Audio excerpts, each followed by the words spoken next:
Harcèlement sexuel à la police, jusqu'à la fuite en Allemagne. Une note de fonctionnement, mais aucune sanction. Elle a quitté la Belgique pour mettre de la distance avec celui qu'elle accuse de harcèlement moral, harcèlement sexuel et violence au travail. C'est donc en Allemagne, dans un petit village de Rhénanie, que les équipes d'investigation ont rencontré Elisabeth Moulin. J'ai déménagé en Allemagne. Pas en France. Pas à Verviers ou à Malmedy. Le milieu de la police est tout petit. Et en fait j'ai peur encore aujourd'hui. Les déboires d'Elisabeth commencent, dès son entrée en fonction au commissariat de proximité à la zone de police Montgomery à Bruxelles. Au début tout se passe très bien. Je suis bien accueillie par les collègues. Puis un jour, en arrivant à mon bureau, je constate que la photo de mon petit ami, que j'ai mise près de mon ordinateur, que cette photo est remplie de pénis dessinés au marqueur indélébile. Elisabeth apprend rapidement que ces dessins de mauvais goût sont le fait de son supérieur hiérarchique. Elle lui fait part de sa désapprobation, et c'est le début de l'engrenage.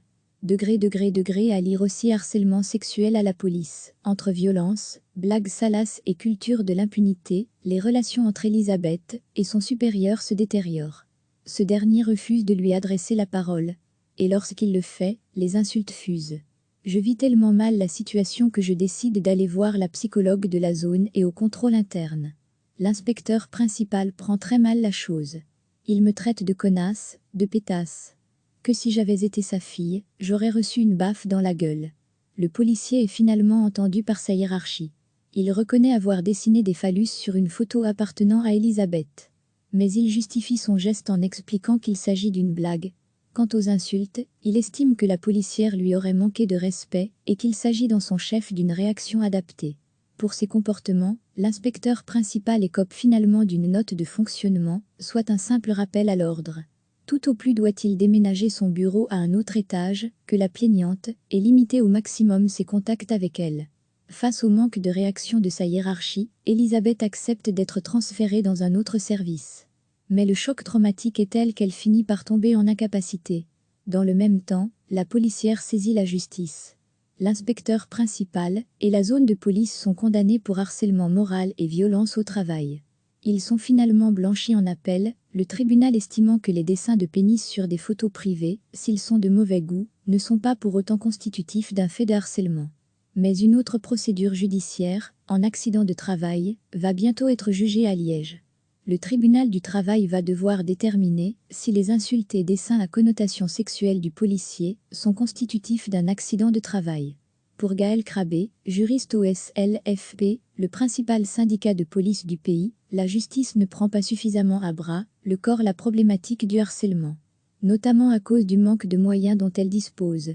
Parce qu'une procédure judiciaire est toujours en cours, nous décidons d'aller à la rencontre du policier mis en cause par Elisabeth. Il a été démontré que je n'avais rien à voir avec toutes ces accusations, nous déclare le policier. Quant au dessin de phallus sur une photo privée appartenant à une policière sur laquelle il a autorité, l'homme nie tout en bloc. Il y a simplement eu un amusement. Je n'ai jamais harcelé cette dame. Et le policier d'assurer qu'il n'est pas un Harvey Weinstein. Degré à lire aussi une policière sur 4 harcelée. Une ex-commissaire témoigne avec les nombreux jours de maladie accumulés. Elisabeth a été déclarée inapte au service. Elle est aujourd'hui pensionnée et toujours traumatisée par son expérience à la police. Ce sont tout de même des choses graves que de se faire agresser sur son lieu de travail. On entend plein de choses à la télévision, avec le mouvement Muto, balance ton porc. Mais qu'est-ce qui se passe véritablement à la police pour les femmes qui sont dans ma situation et qui veulent faire reconnaître du harcèlement? Je pose la question. Harcèlement à la police, le grand malaise. Un reportage de Diez Investigations à retrouver ce mercredi 27 mai sur la Une TV et sur Ovio. Elle a quitté la Belgique pour mettre de la distance avec celui qu'elle accuse de harcèlement moral, harcèlement sexuel et violence au travail. C'est donc en Allemagne, dans un petit village de Rhénanie, que les équipes d'investigation ont rencontré Elisabeth Moulin. J'ai déménagé en Allemagne. Pas en France. Pas à Verviers ou à Malmedy. Le milieu de la police est tout petit. Et en fait j'ai peur encore aujourd'hui. Les déboires d'Elisabeth commencent, dès son entrée en fonction au commissariat de proximité à la zone de police Montgomery à Bruxelles. Au début tout se passe très bien. Je suis bien accueillie par les collègues. Puis un jour, en arrivant à mon bureau, je constate que la photo de mon petit ami, que j'ai mise près de mon ordinateur, que cette photo est remplie de pénis dessinés au marqueur indélébile. Elisabeth apprend rapidement que ses dessins de mauvais goût sont le fait de son supérieur hiérarchique. Elle lui fait part de sa désapprobation, et c'est le début de l'engrenage. Degré à lire aussi harcèlement sexuel à la police. Entre violence, blagues salaces et culture de l'impunité, les relations entre Elisabeth et son supérieur se détériorent. Ce dernier refuse de lui adresser la parole, et lorsqu'il le fait, les insultes fusent. Je vis tellement mal la situation que je décide d'aller voir la psychologue de la zone et au contrôle interne. L'inspecteur principal prend très mal la chose.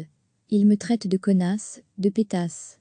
Que si j'avais été sa fille, j'aurais reçu une baffe dans la gueule.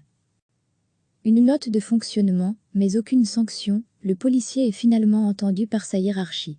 Il reconnaît avoir dessiné des phallus sur une photo appartenant à Elisabeth. Mais il justifie son geste en expliquant qu'il s'agit d'une blague. Quant aux insultes, il estime que la policière lui aurait manqué de respect et qu'il s'agit dans son chef d'une réaction adaptée. Pour ses comportements, l'inspecteur principal écope finalement d'une note de fonctionnement, soit un simple rappel à l'ordre.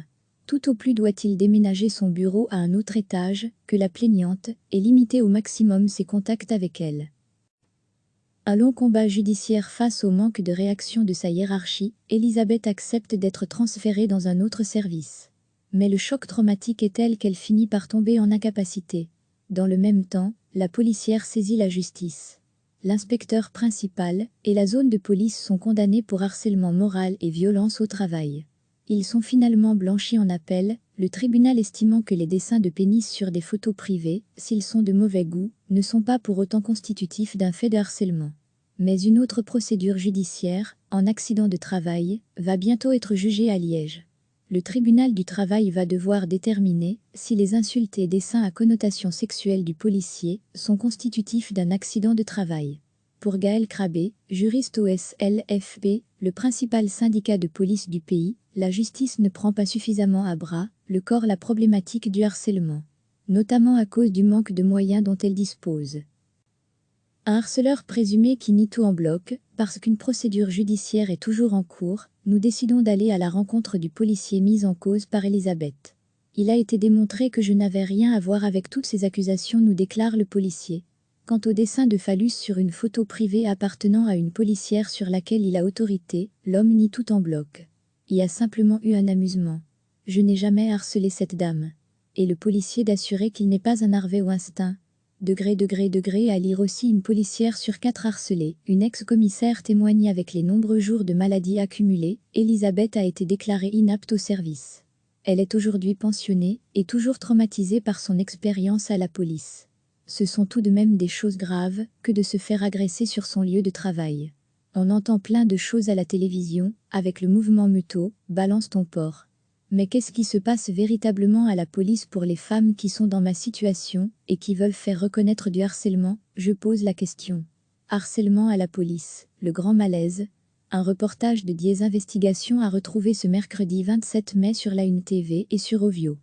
Cliquez sur s'abonner pour recevoir les dernières nouvelles.